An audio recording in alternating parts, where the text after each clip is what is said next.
In the back for parking lot, no left.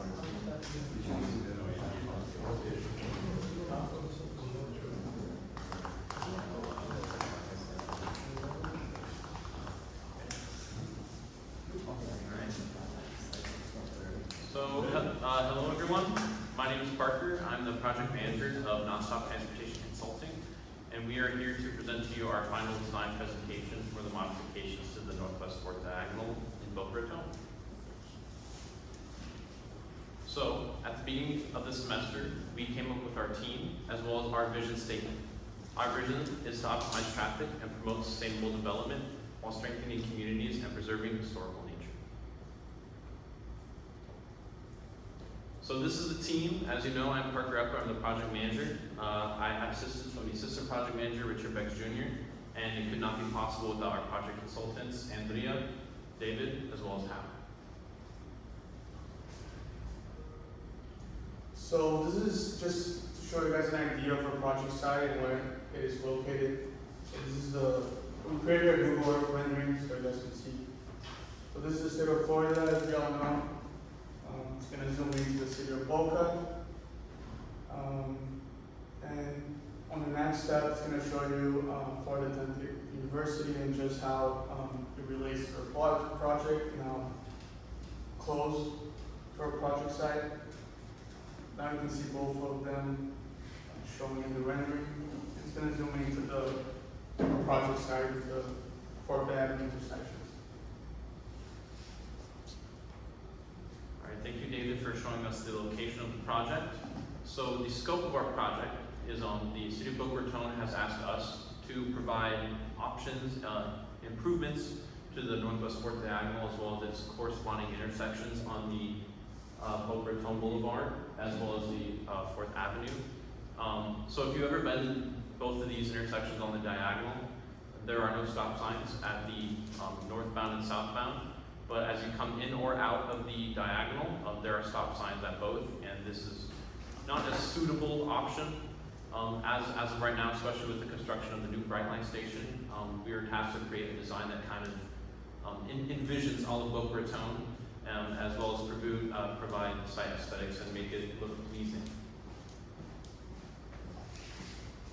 So, I am Parker Epler. I'm a senior here at Florida Atlantic University, and I plan on graduating this fall.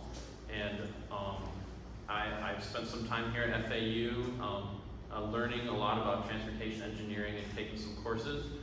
This summer, I plan on pursuing my internship, some of my first steps for becoming a professional engineer.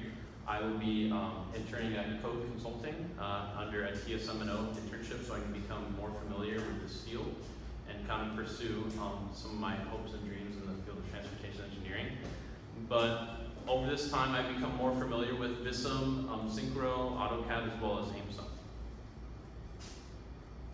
So this is one of the projects I've worked on in one of my previous semesters in highway engineering. I was able to extract detector data from RIDIS, as well as identify bottleneck locations on the I-95 northbound section. And highlighted in yellow is some of the locations where we have speed reductions down to even 10 or 20 miles per hour. And I was able to create a resultant Visum simulation from this. Hello everyone, my name is Richard Bex Jr. I'm the Assistant Project Manager for NST Consulting. I am a senior civil engineering student here and I plan to graduate in the fall. I plan to take my FE exam in August and to obtain my PE license, 5 years of work experience. Some work experience that I've done in the past have been for a construction company and working as an engineering lab assistant here at school. Some of my technical skills involve Microsoft Office, PTV Visum, and Autodesk applications such as AutoCAD and Civil 3D. These are some of my academic projects. The most notable one that can relate to this project was the one on the top right where I made a roundabout design analyzing the level of service in my Transportation 1 class. Hello everyone, my name is Andrea Milovanovic and I'm also a senior at Florida Atlantic University. I plan on graduating December 23. I also plan on obtaining my professional engineering license in the future. Some of the skills that contribute to this project are the knowledge of PTVism, AutoCAD, and Microsoft Office. And also some of the projects that I worked on are for subdivision design, the floor plan in AutoCAD, and also the simulation in PTVism on the intersection down there. Good afternoon, everyone. My name is David Mufaraj. I'm also a senior here at FAU, pursuing my Bachelor of Science in Civil Engineering. I'm going to be graduating in December 2023. And some of the experience that I've had in the past, I've worked as an intern at Blue Passões, which is a construction company in Brazil. I've worked at Casa Salomão, which is a construction and hardware supply store, which is also in Brazil. And on this summer, I'm going to start an internship at Colliers Engineering Design as a roadway design intern. Some of the technical skills that I've learned here at FAU is to use Microsoft Office, PTVism, AutoCAD, Civil 3D, and Revit. Here's some of the projects that I've worked on. They all were done in Brazil. So the first one is going to be the floor plan of a single-story house in a gated community. And I've also worked on the construction of the amenities in the gated community, the full view of the amenities area, and also participate in the construction of the pool area.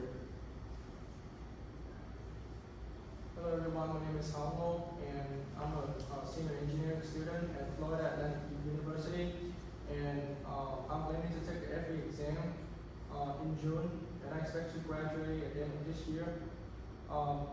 So in the past, I used to work at Terra, South Florida, and United Professional Engineering, and my technical skills are the AutoCAD, GIN, SkySift, and Proctor Test. So for the academic project, I learned how to create a subdivision, and I had the opportunity to learn about the pile driving and how to design a pile. I can learn the triaxial test and the corrosion test. So after we completed our request for qualification, we also conducted a environmental site assessment according to NEPA. So we used the ASTM 1527-21 as our guideline for conducting site reconnaissance, which included the site reconnaissance as well as records review and interviews. And we were able to identify some recognized environmental conditions, historical recs, and controlled recs. And we presume that a phase 2 environmental site assessment is recommended at this time. Now we're going to talk about the issues. So some of the current issues on the roadway now at the intersection is that the driver's view turning left, it's very hard to see from on Northwest 4th diagonal. Another issue that we see in the foreseeable future is the high volumes of traffic due to the Brightline station going on to Northwest 4th Street. And some of our design issues that we ran into was drawing the minimum size diameter of a circle in the right-of-way that we could use. So this is a video of drivers trying to turn left from every direction. This is low volume of traffic, so imagine in high volumes how packed that road can be.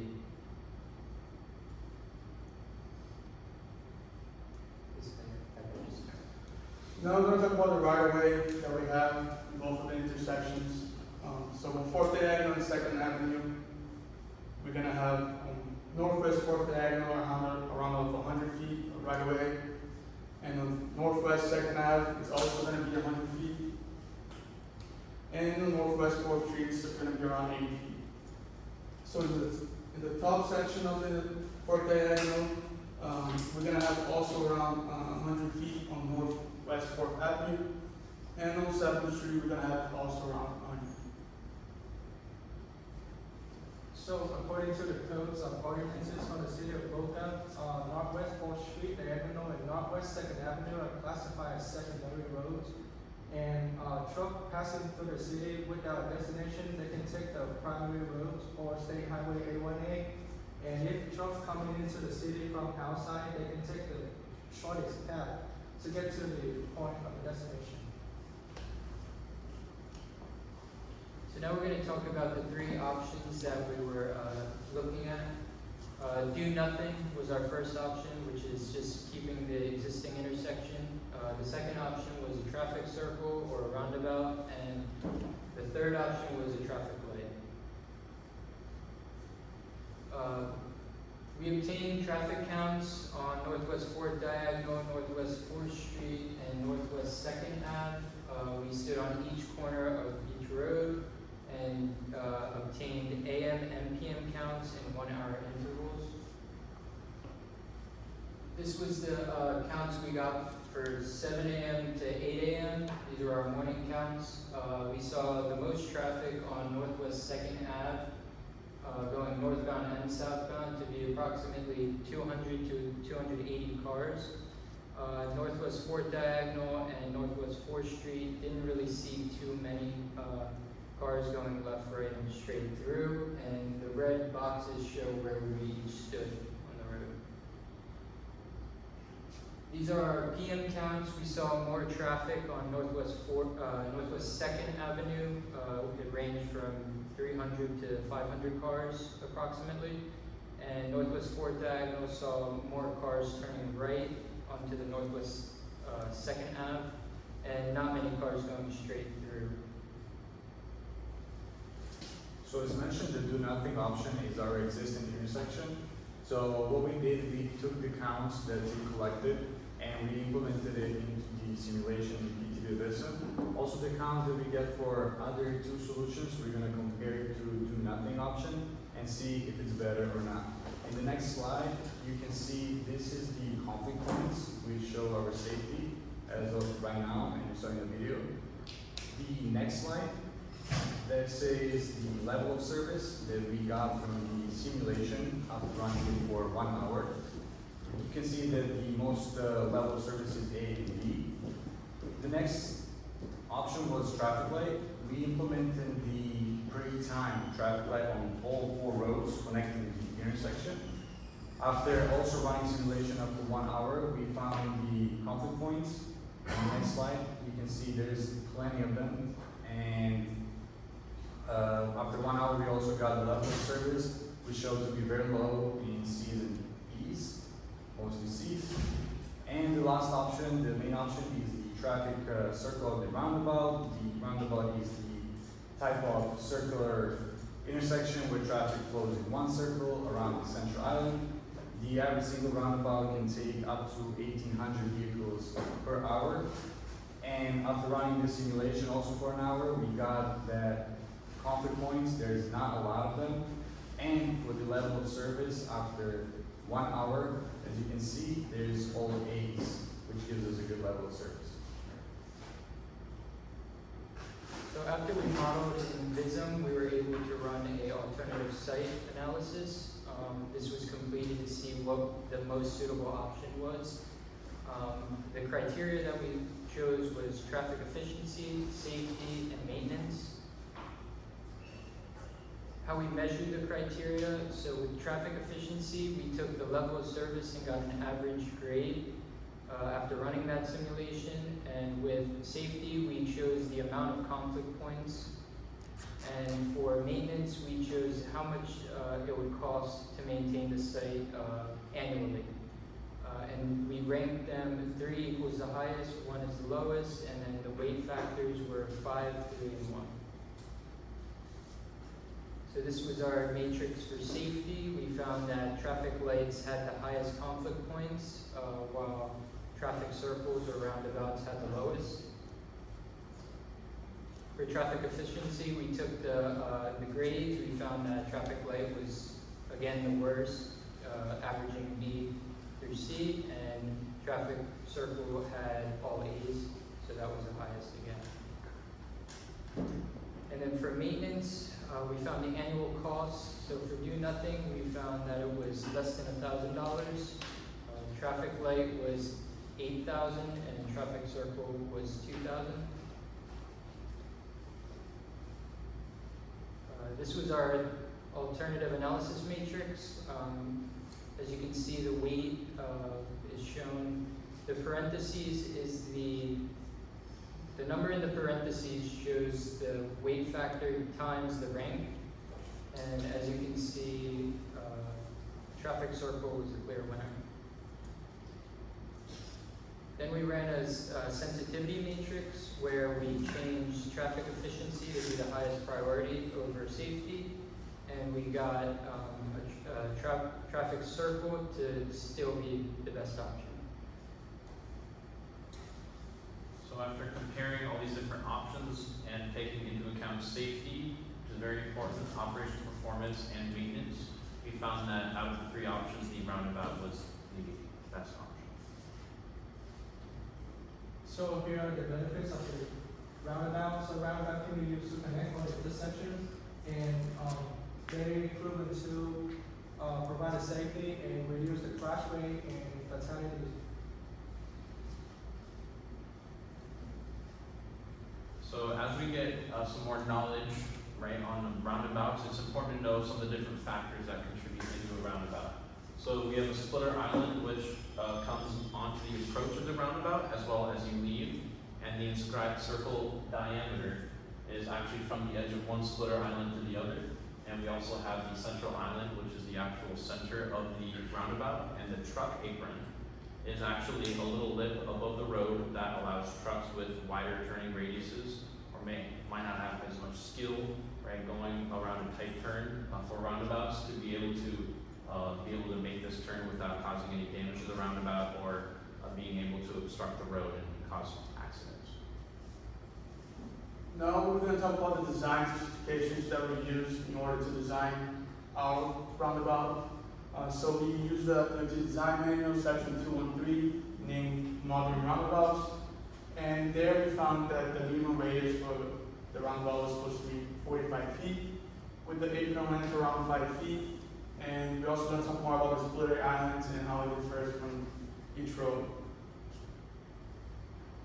Here are some of the codes that we used designing our roundabout. The first one is the NCHRP 672. The second code is going to be the FDOT design manual, and the third code is going to be the NUTCD, which is the manual of uniform traffic control devices. So for our design of the roundabout, the diameters will be 90 feet, and so the type of truck that will fit into the roundabout will be WB40. They have the lane about 45.5 feet and 8 feet wide. The turning radius is about 19.3 feet, and we didn't see many trucks in the daytime. Now, more about the splitter islands that we're going to be implementing in the roundabout. So what's the purpose of the splitter island? It's supposed to separate the existing and exiting traffic and provide a safety zone for the pedestrians trying to cross the street. For a 50-foot long, a design speed of 35 miles per hour, and with a minimum width of the splitter island and the crosswalk, it's going to be around 6 feet. And the minimum width of the crosswalk inside the splitter island is going to be around 10 feet. So our roundabout is going to have 4 different crosswalks on each side, and we're going to implement this signalized crossing so that vehicles and pedestrians can see for safety of pedestrians crossing the street. There's going to be a refuge area that is on the splitter island, which has the width of 6 feet and length of 10 feet. Each refuge area is going to be 20 feet away from the outside edge of the circular roadway. And on the next slide, we can see the proper signage that is going to be implemented. In the left corner, you can see some types of signage, which is yield sign, speed limit sign, pedestrian crossing, and roundabout ahead. Now we're going to look at our preliminary design drawings that we made in AutoCAD. This was the drawing for the Northwest 4th diagonal intersection with the Northwest 2nd Ave. The circle is 90 feet in diameter. The inner circle is a 5-foot apron. Each lane is 10 feet. The splitter islands differ in dimension to make the flow of traffic around the central island better. And then there's 2-foot offsets on each road. And the red lines signify the right of way, so we made the design fit within the right of way that we can use. This is just an aerial view of the design on the existing intersection. And then this is the top drawing that we made for on the top of the Northwest 4th diagonal that goes along Northwest 4th Ave and Northwest 7th Street. This one is a little different, same size in diameter, 90 feet, but single lanes entering and exiting the roundabout. And here's the drawing on the existing intersection in an aerial view. So after we have completed all of our work for this semester, after completing our request for qualifications, our alternative site analysis, our environmental site assessment, as well as drafting our preliminary site plan, we found that a roundabout would be best suited for our conditions. And after working on our design and everything, we would want to make a design that really accommodates the current traffic situation as well as 30, 40, 50 years down the line, and create a design that envisions Boca Raton and as well as something that can be improved on in the future. And with that, Ray, there's still more work to be done. So we still have to create more redundancy on our VISM simulations, as well as get more down into the specifications of our design. And we're actually going to go through a schedule, which I'll pass it on to Richard as he discusses the schedule a little bit as we go on through the summer. So with our next steps, we made a Gantt chart. We plan on starting August 8th and finishing right before Halloween. This will make us well prepared for our final presentation and any other presentations that we have to do after. All right, so we would like to thank some key members that really have contributed to the success up to this point in the project, including Dr. Bletcher, Dr. Murad, Dr. Su, as well as Zachary Burke in the city of Boca Raton. All right, thank you, everyone.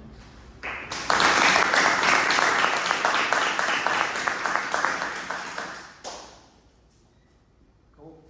Thanks. Excellent presentation. Thank you. A good flow and a lot of detail. So take it back to the beginning. Starting with the video. Really good job getting out and providing that video of the traffic impacts.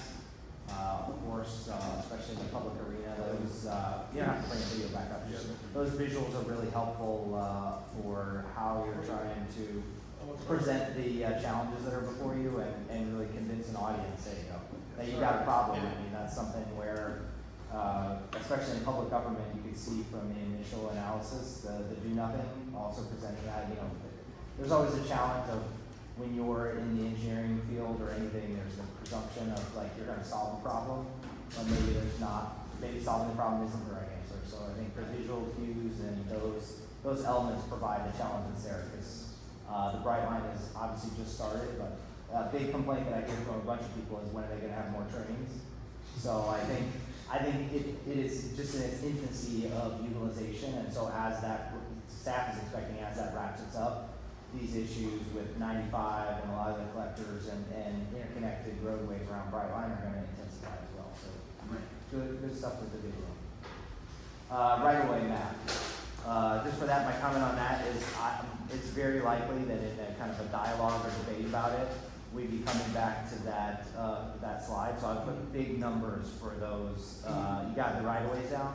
Yeah. We're kind of coming back to that to be able to have that as a dialogue. Back to, so bringing up the do nothing. Good job with the do nothing option and obviously in your due diligence starting from there and then balancing that with the other options that you went through. Signal timing, I was a little surprised for the signals you saw a drop in level of service. Was that just because you used did you try different signal timing configurations or was that just kind of a regular timed recall intersection? So these results are based on each signal going at its own time. So the northbound, southbound, they will go for 20 seconds, and the other one will go for 10 seconds. but the thing is, they would go at each time. So if the fourth is going first, the other two have to wait, and then while they're going, you still have to wait. So that's the level of service right now. Yeah. So you didn't look into split phase or variable times over the day, throughout the day? Did you Actually, pattern? we did run to have both left turns at the same time from Norval Samba, also left turns from the other on the fourth, but I think we got double the conflict points. 132. 132 conflict points, and we got level of service a little better, but I wouldn't say it was above the. Yeah. Well, I could just say the operational call I know that I would get would be like, it would be in my configuration for like a week, and then I get the call saying, give me 30 times a second. So it's one of those where it is, yeah, level of service obviously from the engineer's perspective, you have to present it as such, but it might be good to show a couple different options to identify that if the client was interested in doing so, you can adjust the signal timing from an operational perspective and kind of leave that open. Okay. And I was surprised when you brought up rear end crashes. My traffic engineer loves to bring that up. As soon as you talk about a signal, rear end crashes. That's an immediate. So interesting, you all didn't want to, then with the right-of-way configuration, you didn't want to look at expanding. You know, you lived within the existing footprint. Tell me about that decision. I think are you saying why did we expand it? Yeah, Or you go saying outside the right-of-way. I mean, obviously there was a decision there. I know we talked about stuff and thinking about it, there was a constraint. It's just how you came to that final decision to live within the right-of-way. Well, I think we just tried to design it without touching anything around and see if we can fit all the minimum requirements. But since it can't fit, we didn't want to, but still we can still expand it and move it to the left a little bit or right. But we didn't see a need of touching the library or other properties around it. Yeah, we basically hit the minimum requirements that we needed within our right of way, so we didn't think about expanding the circle diameter. Yeah, I think it's a good idea, just so it's secure. And then, so when you did the counts and the level of service, that's with the single lane traffic circles? So you're still coming back as A? Yes. With the traffic count that we collected on the road. Yeah, which I mean makes sense because you got the main line and then a lot of people are making those right turns in the fourth, so it's not, So the fourth, the right turn wouldn't wait at all.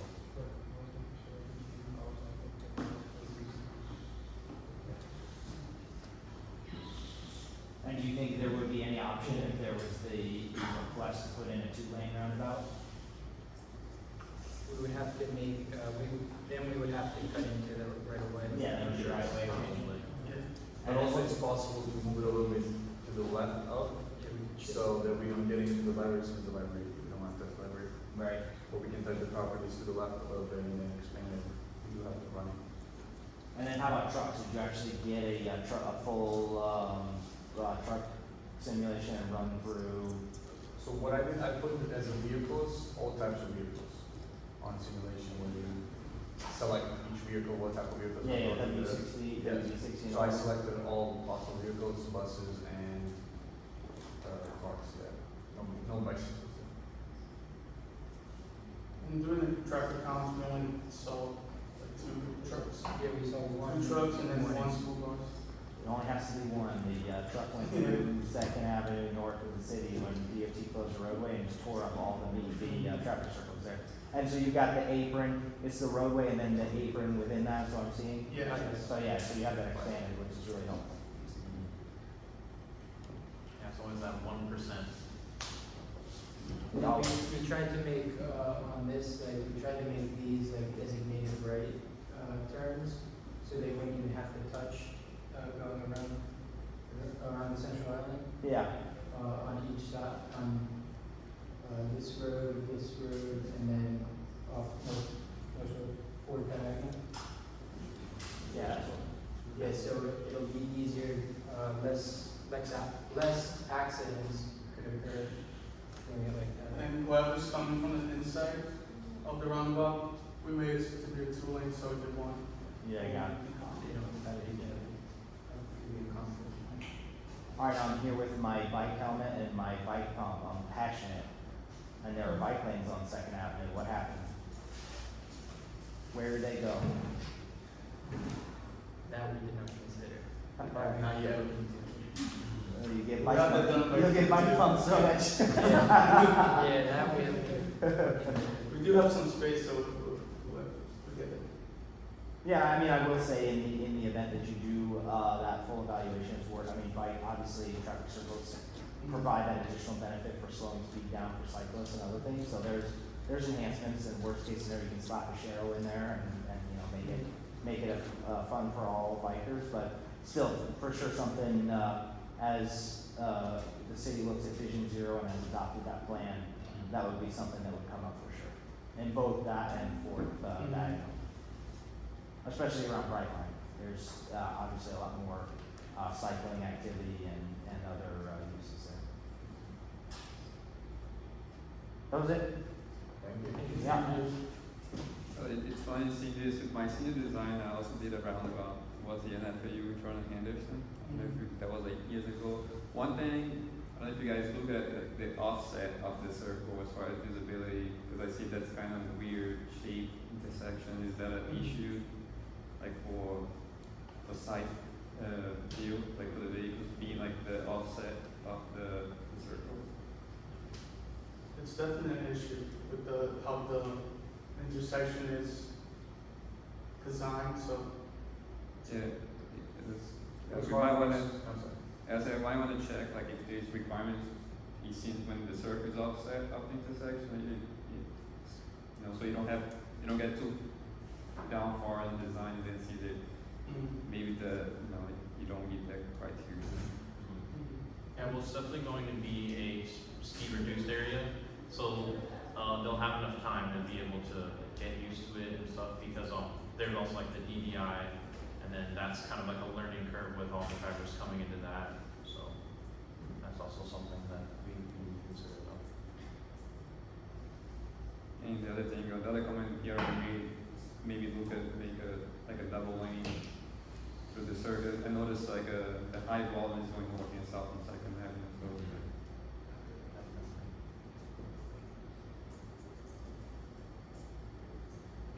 that's pretty good. Good job. Any more questions? Thank you. There we go. Good. Yeah. Thank you, guys.